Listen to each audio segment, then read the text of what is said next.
for caregiving. Oh, So, I have a license. May license ako. You need to have a license to be a caregiver. You need to have a license dun sa caregiving, as a caregiver, and you need to take yung safety measures, yung parang sa paramedic, yung first aid. Kailangan mag-take ka ng first aid. And the first aid license, every 2 years. Kailangan every 2 years, enroll ka ulit ng first aid. Kasi kung madalas may mga babagong procedures o may nadadagdag na procedures. I do have both license. Sa first aid at saka sa caregiving. And meron din akong ng pharmacy technician.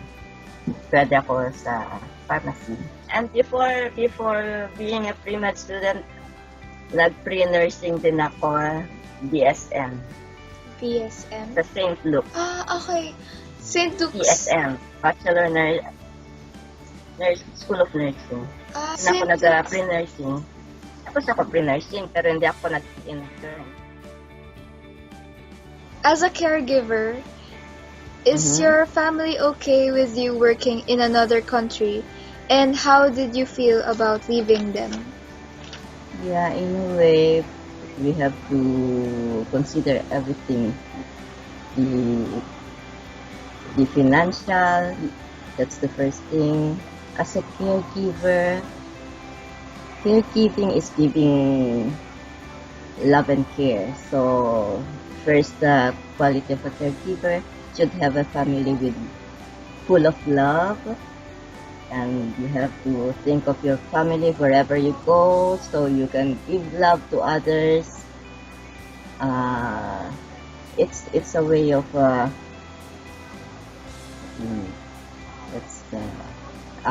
caregiving is giving love. So you have to love your family. You have to think of your family always.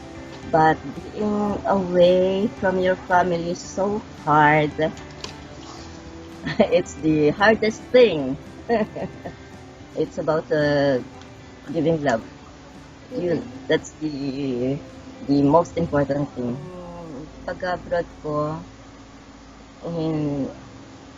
hindi yung I was petitioned. So I'm supposed to go. Hindi pwedeng hindi.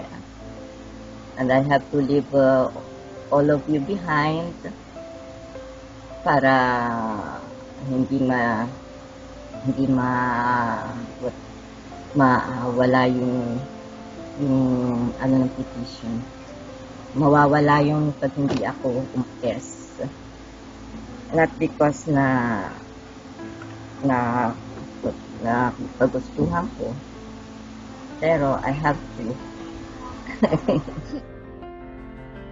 Do you have any children staying with you there? And if not, are you planning to bring them to live with you there? Siyempre, planning to bring them all here.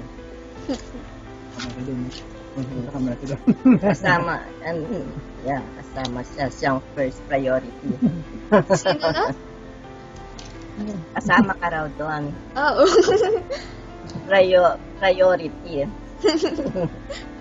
I need 2 sons. Okay? My firstborn,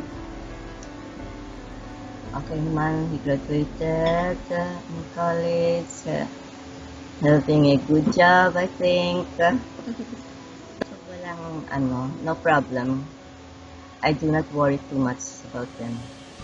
I know they're okay. You're both okay. And I can see it, you're happy.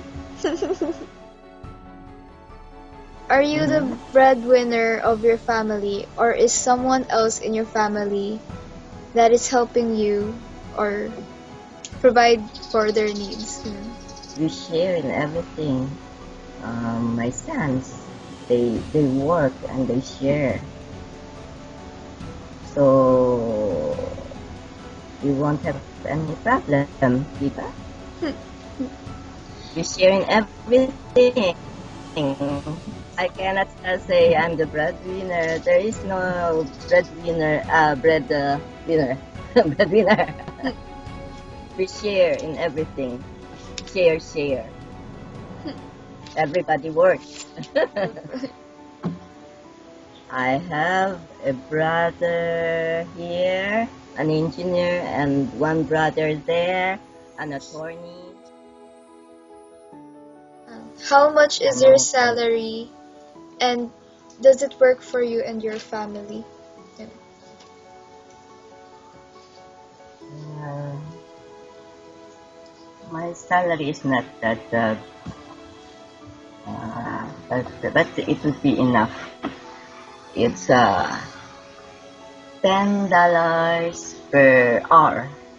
If I work 6 hours, I have 60. If sometimes I work overnight, so it's a big sum.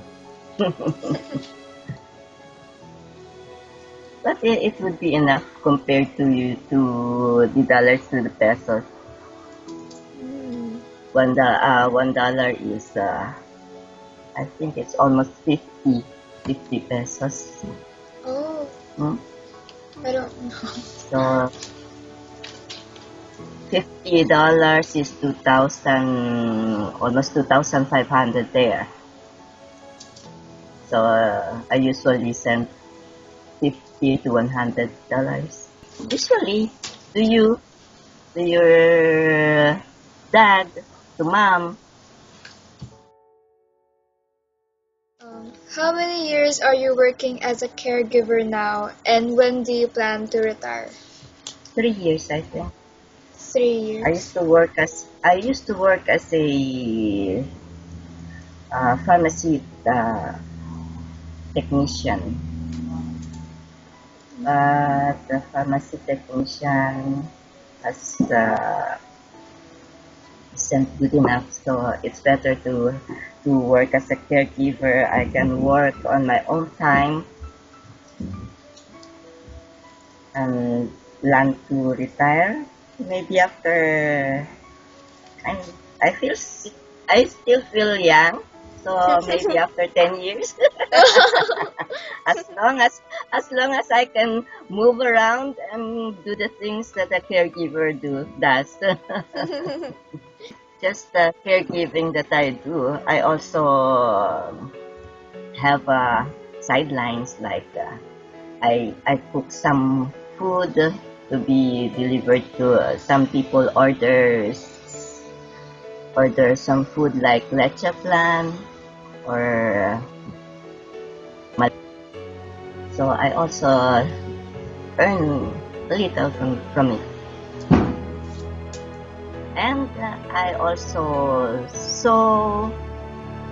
sometimes I also sew dresses for people. I'm doing good, I think. That's just enough for all of us. Have you experienced any form of abuse in your work there?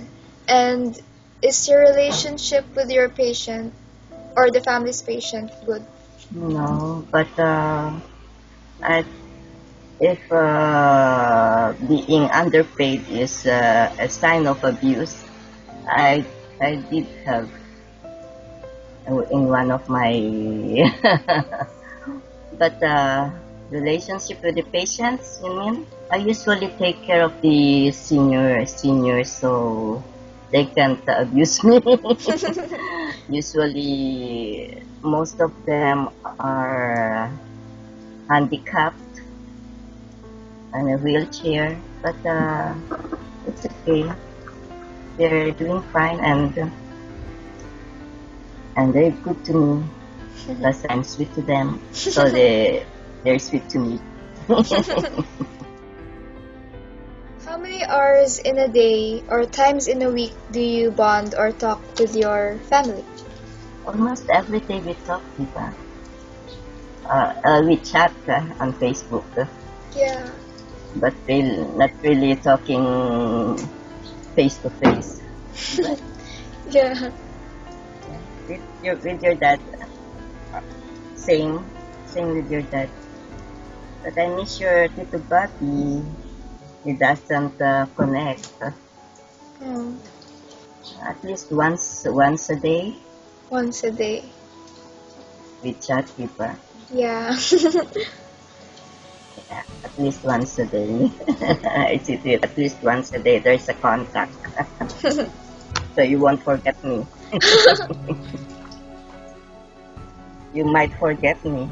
No, I won't.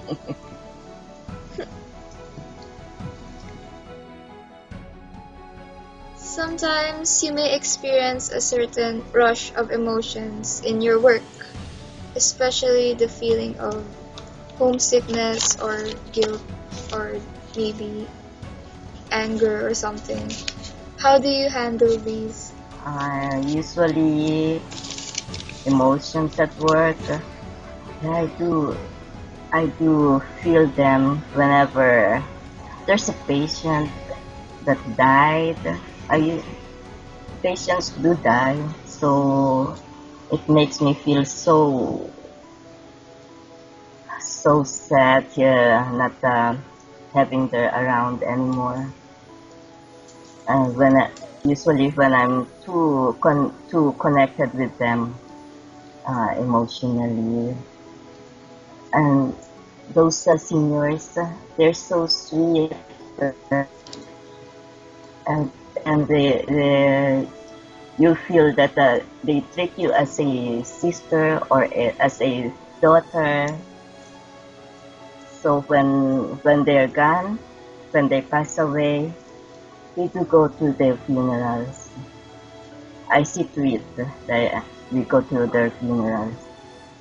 It's so, you know, sometimes we cry at the while fixing the bed that they used to have. So it's so overwhelming, the sadness, really. Being homesick, I don't usually feel it because I usually chat with you.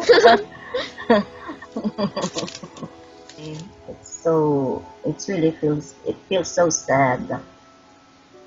We mourn a lot here, and I already have I think 4 patients that died in my arms. And there I have 2 patients who died in their sleep. The next day when I check on them, they're already very cold. It's really the feeling so overwhelming when it comes to that part. As we were connected physically, we take care of them from taking a bath from bathing to feeding to changing clothes, and most of them, their relatives or their sons and daughters, their kids, they do not visit them. Oh, They put them in a center and they just leave them there. So sad. how do you feel about caring for your patient? And if your patient is difficult, what do you do to sedate or calm them? I put my feelings in their situations, so to understand their feelings. So that's the way I do it. To know what they want, to feel how they feel, and then to ease their pain. Sometimes most of them have sickness of diabetes and usually diabetic. My patients are usually diabetic, so they have this feeling of uneasiness. The whole body, especially their feet, their soles, and to ease them, they have their medications. So I just give them their medications. To ease their pains. And about the dementia patients. I just monitor them the whole day because they'll forget their medicines. That's it. That's how I take care of them. And I don't touch them much because they feel pain with their skins. It pricks or it's painful when you touch them. So I put on gloves before I take care before I put on their clothes and before I put on their sheets. I really put a very neat sheet and a very stretched one so they won't feel any pains when they lie down. Their skin are so sensitive. I need to understand them to feel how they feel, to know how to take care of them. That's how we do it. We'll feel their feelings, understand them, connect with them mentally and physically. And as much as possible, even though I'm irritable in a way or uncomfortable with them, I never forget to smile. So when they see you smile, you eat their pain. Yeah, you have to smile. Even though you don't feel like smiling, you have to put on the smile mask. Bawal yung sumimangot when you're doing your work as a caregiver. You take care, you care for them. That's the basic meaning of caregiving.